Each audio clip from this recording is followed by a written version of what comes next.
కంటికి కనపడుతున్న ప్రతి పదార్థమునందు, చెవికి వినపడుతున్న ప్రతి శబ్దమునందు వ్యాపించి ఉన్నవాడెవరు అంటే విష్ణువు. ఆ వ్యాపకత్వం శ్రీ మహావిష్ణువు యొక్క ప్రధాన లక్షణం.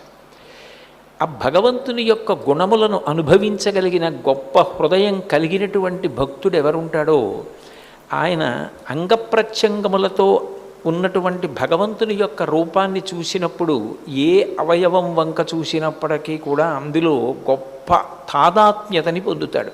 అట్లా అంతటా వ్యాపించి ఉన్నటువంటి పరమాత్మ ఒక రూపాన్ని తీసుకొని ఒక చోట నిలబడ్డాడు. ఎవరి కోసం? ఆయనకు అసలు రూపం తీసుకోవలసిన అవసరం ఏమిటి? అజాయమానో బహుధా విజాయతే అంటుంది శృతి. అసలు పుట్టవలసిన అవసరం లేనివాడు, ఒక రూపాన్ని పొందవలసిన అవసరం లేనివాడు, అంతటా వ్యాపించినవాడు ఒక రూపాన్ని ఎందుకు పొందాలి అంటే ఆ